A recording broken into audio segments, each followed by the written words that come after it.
হাসির রাজা, জ্ঞানের রাজা, রসিক রাজা গোপাল ভাঁড়।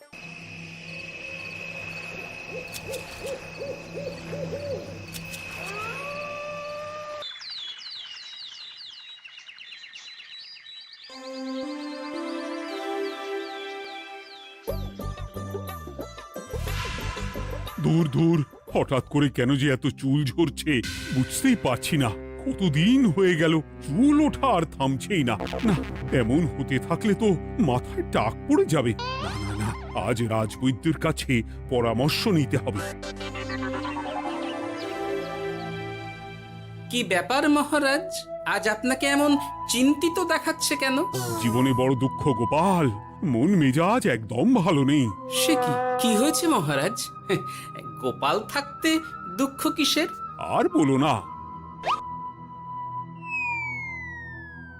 মাথার চুলগুলো আজকাল ঝড়ে পড়া পাতার মতো পটপট করে ঝরে যাচ্ছে।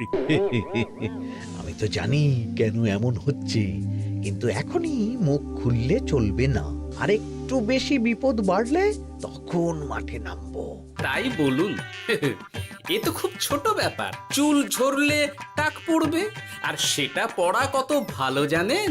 কথায় আছে, যত বড় টাক তত বেশি টাকা। তুমি চুপ করো তো বাপু। যদি টাক থাকলেই টাকা হতো, তাহলে তোমার টাকা কোথায়? যেটা বোঝো না সেটা নিয়ে কথা বলো না। তাই না তাই, মহারাজের ঝরছে চুল, চিন্তার ভাঁজ মাথায়। গোপাল যতই চেষ্টা করুক, চিড়ে ভিজবে না কথায়।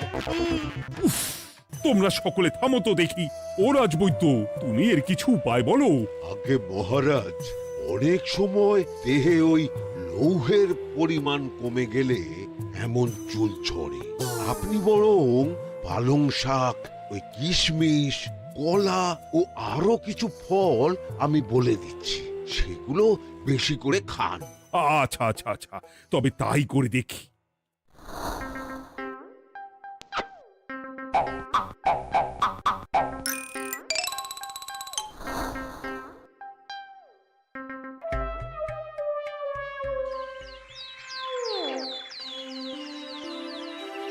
ও রাজবৈদ্য, তোমার কথা মতো শাক পাতা ফলমূল সবই তো খেলাম, চুল ঝরা বন্ধ তো হলোই না।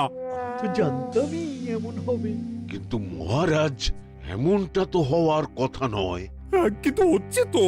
আরে আমার সাধে চুল, কোথায় চলে গেলি সব? এর জন্য তুমি দায়ী, তুমি এর জন্য শাস্তি পাবে বৈদ্য।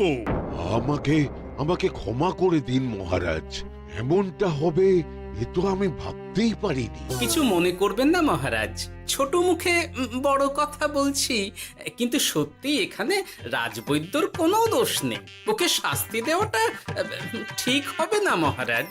দেখেছেন মহারাজ, গোপালের সাহসটা দেখেছেন? আপনার মুখের উপর কথা বলছে।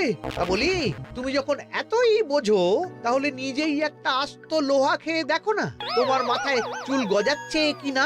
ঠিকই আছে, এসব মূর্খের মতো কথা কেবল আপনার থেকেই আশা করা যায় মন্ত্রী মশাই। মহারাজ, আপনি বিচক্ষণ মানুষ, আমার শুধু অনুরোধ, আরেকবার ভেবে দেখবেন। ঠিক আছে, রাজবৈদ্যকে আমি শাস্তি দেব না, কিন্তু সকলের জন্য আমার একটা ঘোষণা আছে। কি ঘোষণা? আমার এই কঠিন সমস্যা যে দূর করে দিতে পারবে, তাকে আমি বিশেষ পুরস্কারে ভূষিত করব।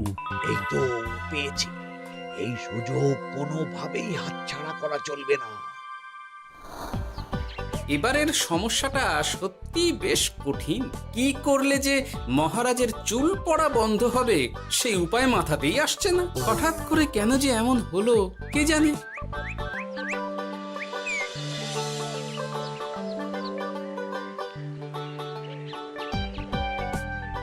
ও মা, তুমি এসে গেছো? একটু বসো, আমি তেলটা মেখেই হাত ধুয়ে খাবারটা বাড়ছি। হ্যাঁ, সে ঠিক আছে, কিন্তু তুমি কিসের তেল মাখছো এটা? কি আবার মাথার চুলের তেল? এখানেও চুল, ওদিকে মহারাজেরও চুল ঝরে পড়া নিয়ে আমরা সবাই হিমশিম খাচ্ছি গিন্নি। আরে, মহারাজের অত সুন্দর কালো চুলগুলো ঝরে যাচ্ছে, এ তো ভারী দুঃখের কথা। সে আর বলতে, ওই জন্যেই তো আমি বাবা মাথায় এই জড়িবুটি তেল মাখি। এতে চুলের গোড়া শক্ত করে, চুলকে ভালো রাখে, নতুন চুল গজায় সব। হ্যাঁ। কি কি বললে? নতুন চুলও গজায়? সত্যি? হ্যাঁ, বাহ, তাহলে আর চিন্তা কি? আমাকে এই তেলটা একটু দিতে পারবে গিন্নি? মহারাজকে দিয়ে আসি। উনি বলেছেন যে ওনার সমস্যা দূর করতে পারবে তাকে উনি পুরস্কার দেবেন। ওমা, এই তাই নাকি? এ তো দারুণ ব্যাপার গো। নাও নাও নাও, তেলখানা নিয়ে মহারাজকে কাল দিয়ে এসো তাহলে। আর জানিয়ে দিও, দিনে 2 বার কিন্তু তেল মাখতেই হবে। হ্যাঁ, আচ্ছা, ঠিক আছে।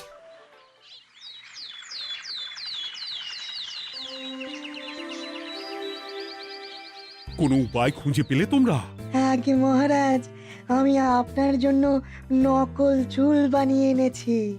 যতদিন আপনার চুল পড়া বন্ধ না হচ্ছে ততদিন আপনি এটা পরে ব্যবহার করতে পারেন। সে তো বুঝলাম, কিন্তু নকল চুল তো আর আসল চুলে জায়গা নিতে পারবে না বিজ্ঞানী। আসল চুলের কথা ভেবে আমি আপনার জন্য কেশুত্তে পাতা এনেছি মহারাজ। আচ্ছা বেশ। তা গোপাল, খুব তো আগের দিন বকবক করছিলে, তুমি কি এনেছো শুনি? সেটা যথাসময়ে দেখতে পেয়ে যাবেন মন্ত্রী মশাই। এটা জড়িবুটি তেল মহারাজ। আমি এটা আপনার জন্য এনেছি। এতে নতুন চুল গজায় আর চুলের স্বাস্থ্যও ভালো হয়। আমার গিন্নিও ব্যবহার করে এটি, তবে দিনে 2 বার করে মাখতে হবে, তাহলেই ভালো ফল পাবেন মহারাজ। বাবা, তাহলে তুমি কেন মাখো না? আচ্ছা, আপনার সমস্যাটা ঠিক কোথায় বলুন তো মন্ত্রী মশাই? মহারাজের জন্য কিছু আনলেও কথা শোনান, না আনলেও কথা শোনান। সত্যি তো মন্ত্রী, কেন তুমি সব সময় গোপালের পিছনে পড়ে থাকো বলো তো?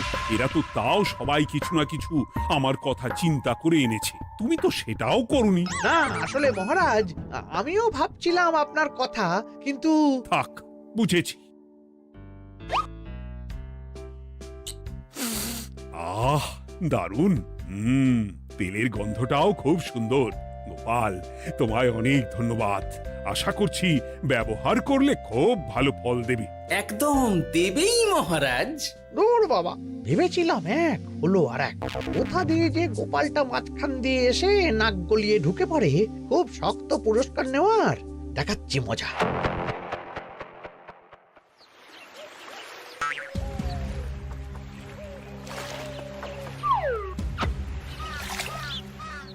এবারে গোপালের তেল দিয়েই সব কিছু তোলপাড় করব।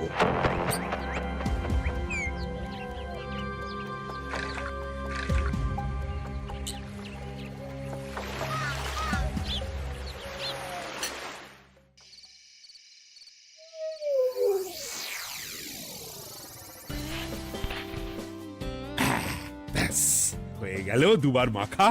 গোপাল বলেছিল এতেই ভালো ফল পাব, কিন্তু এখন মাখার পর মাথাটা কেমন জ্বালা জ্বালা করছে মনে হচ্ছে।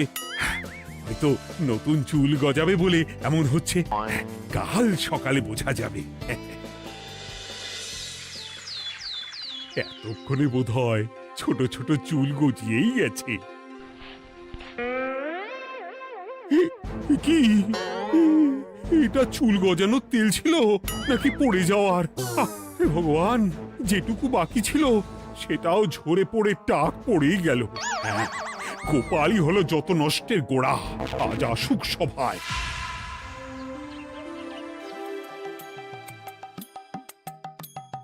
এই যে এখন এলেন উনি।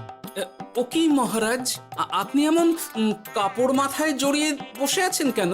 তুমি আর এমন প্রশ্ন জিজ্ঞাসা করো না গোপাল, তোমার দয়াতেই মহারাজের এমন অবস্থা। মানে? মানেটা আমি তোমায় দেখাচ্ছি, দাঁড়াও। এই যে গোপালের দেওয়া তেল মেখেই আমার এমন হয়েছে, আর তার জন্য আমি তোমাকে কোনোদিনও ক্ষমা করব না গোপাল। বিশ্বাস করুন মহারাজ, আমার গিন্নিও মাখে এই তেল, কিন্তু এমন কিছু তো এখনো পর্যন্ত ঘটেনি। আমি আর কিচ্ছু শুনতে চাই না। আমার মাথা ভর্তি চুল আমি ফেরত চাই। যতদিন না আমার মাথার সব চুল ফিরে আসছে ততদিন আমি তোমার মুখও দেখতে চাই না। মহারাজ, আপনার কোনো চিন্তা নেই, আমি তো আছি। এবার এই সমস্যার একটা সমাধান আমি করেই ছাড়বো। কি ব্যাপার, মন্ত্রী মশাই এত লাফাচ্ছে কেন? এসবের পেছনে আবার ওনার হাত নেই তো? না, ব্যাপারটা পরে দেখতে হচ্ছে।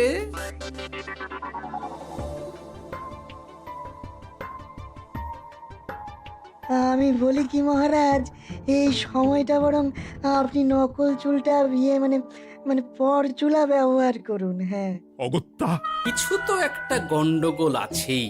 গিন্নিও তো রোজ মাথায় তেল মাখে, কই এমন তো হয় না। মন্ত্রী যদি কিছু করেও থাকে তাহলেও হাতে নাতে ধরবো কিভাবে? ও কি গো গোপাল দাদু, এখন এই সময় তুমি রাজসভা ছেড়ে এখানে? তোদের দাদু আর রাজসভায় যাবে না রে? কি বলছো গো? কেন? আর কেন, বিনা দোষে এমন শাস্তি। তোমায় শাস্তি দিয়েছে, তুমি শুধু বলো কে তোমার সাথে কি করেছে, বাকিটা আমরা বুঝে নিচ্ছি। আচ্ছা বলছি, কৃষ্ণনগরের মন্ত্রী মশাইয়ের বাড়িটা কোন দিকে একটু বলতে পারবেন? কৃষ্ণনগরে নতুন নাকি? আগে তো আপনাকে কখনো দেখেছি বলে মনে পড়ছে না।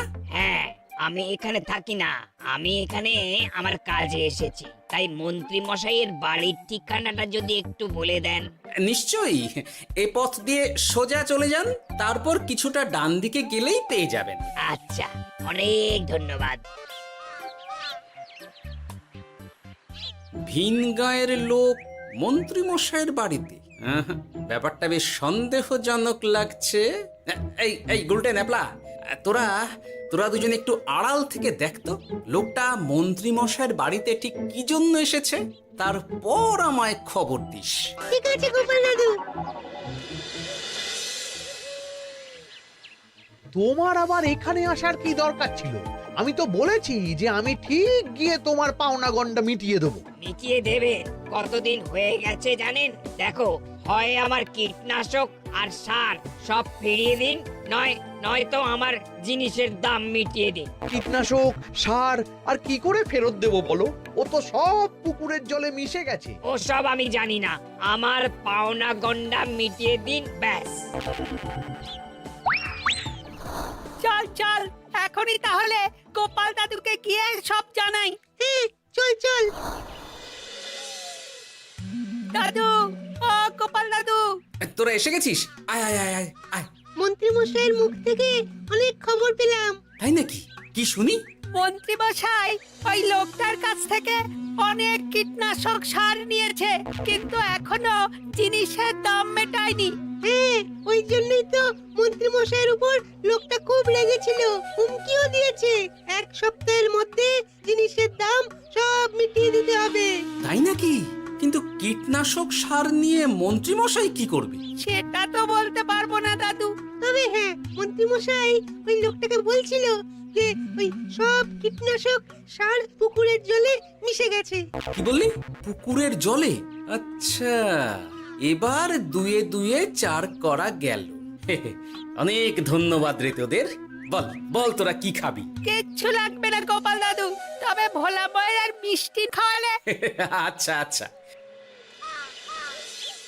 কি করে যে মহারাজকে আসল ব্যাপারটা বোঝাই, কিছু তো একটা উপায় বের করতেই হবে। তা বলি বাবা, রাজসভায় যেতে হবে না বলে কি সারাদিন এইভাবেই শয়নে শয়নে দিন কাটাবেন বাবা? হ্যাঁ, উপায় পেয়ে গেছি। বুঝলে গিন্নি, আমাকে একটা জায়গায় যেতে হবে, বুঝলে?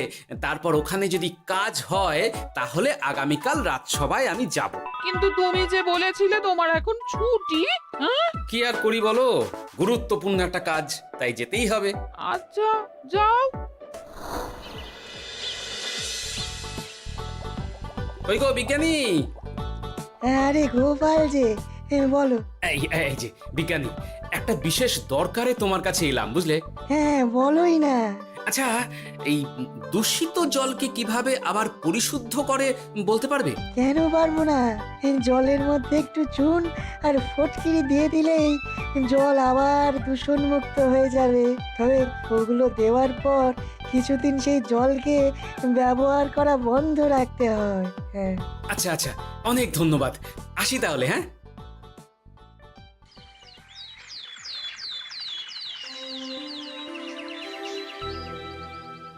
ছায়া পড়েছে, ছায়া পড়েছে। আমি বেশ বুঝতে পারছি তার ছায়া পড়েছে এখানে। কার ছায়া পড়েছে? আজকাল তোর মাথা থেকে অনেক চুল ঝরে পড়ছে, তাই না? আগে হ্যাঁ সাধু বাবা, আপনি একদম ঠিক কথা বলেছেন। ও বাবা, এই আবার কোথা থেকে উদয় হলো? আরে আমি একা গিয়ে সেই স্নানের পুকুর পরিদর্শন করতে চাই। যথা আজ্ঞা বাবা।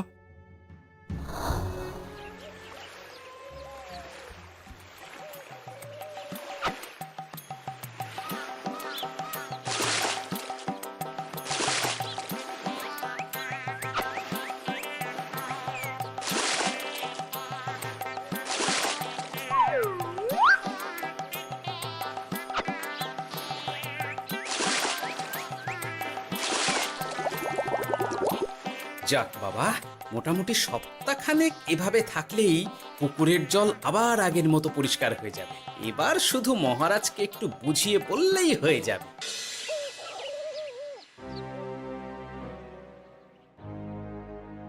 কি বুঝলেন সাধু বাবা? আমার অনুমানটাই ঠিক ছিল। পুকুরের জলে কালো ছায়া পড়েছে, কুদৃষ্টি পড়েছে, তাই এমন হচ্ছে।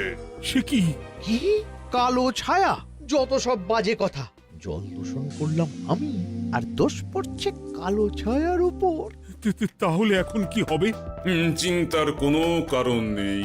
আমি মন্ত্রপুত ভস্য ছড়িয়ে দিয়েছি। 1 সপ্তাহ ওই পুকুরের জল স্পর্শ তো দূর, পুকুরের কাছেও যাওয়া নিষেধ। তাহলে আমার মোহরের কি হবে? যথা আজ্ঞা সাধু বাবা। ও কি, তাহলে মহারাজ এতদিন স্নান করবেন কোথায়? সে কথা কাউকে চিন্তা করতে হবে না। মহারাজের ওপরে কালো ছায়া পড়া জল পড়েছে, তাই আগে সেটা শোধন করতে হবে। আমাকে তাহলে কি করতে হবে সাধু বাবা? আমার শিষ্য গোপাল আমাকে আগেই এই বিষয় জানিয়েছিল। আমি তার হাত দিয়েই তোর স্নানের জল পাঠিয়ে দেব। তাই আগামী 1 সপ্তাহ সেই জল দিয়েই তোকে স্নান করতে হবে। কি গোপাল? দেখছো তো মন্ত্রী, গোপাল আমাকে কত ভালোবাসে। আমি ওকে কত কথা শোনালাম, কিন্তু না না না না, কাল থেকেই আমি আবার গোপালকে রাজসভায় ডেকে আনবো। আমি আসছি, আমার কাজ হয়ে গেছে। আর হ্যাঁ, তোর স্নানের পুকুরের চারিদিকে প্রহরীর বন্দোবস্ত কর। কাক পক্ষীও যেন ওখানে প্রবেশ করতে না পারে। আচ্ছা বাবা, আচ্ছা।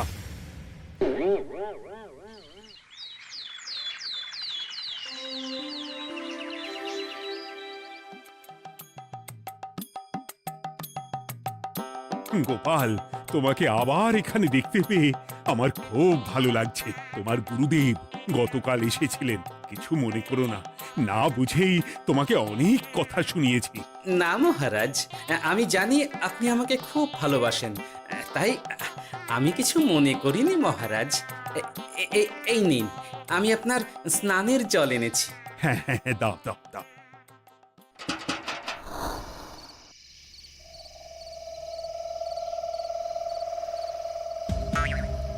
ও বাবা, পুকুরের কাছে যে গিয়ে দেখবো সে উপায় নেই। চারপাশে প্রহরীতে ভর্তি, তাহলে কি সত্যি সত্যি কালো ছায়া পড়েছে? ভালোই হলো, পাওনাদারকে বলে দেবো কীটনাশকটা জালি ছিল। হি হি।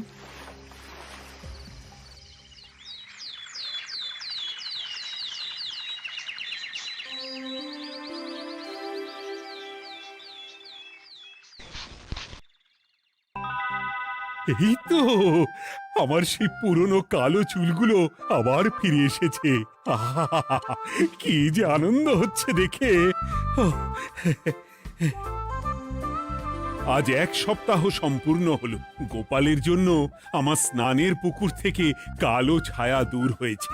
আমাকে এই সমস্যা থেকে দূর করার জন্য আমি গোপালকে 100টি মোহর উপহার দিতে চাই। ধন্যবাদ মহারাজ।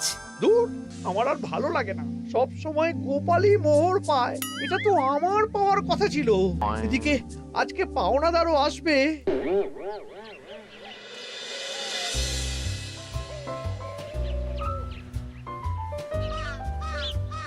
গোপাল দাদু, ওই লোকটা এসে গেছে। আচ্ছা, আসছি। এটা তো মন্ত্রীর বাড়ির দিকে রাস্তা। আমরা তাহলে ওদিকে কেন যাচ্ছি গোপাল?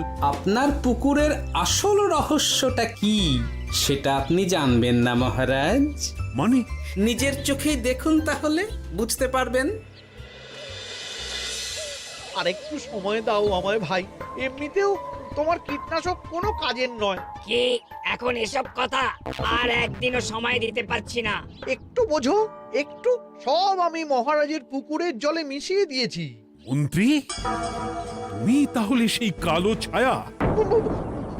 মহারাজ, আপনার পর্দা ফাঁস হয়ে গেছে মন্ত্রী মশাই। তুমি তাহলে সবটা জানতে?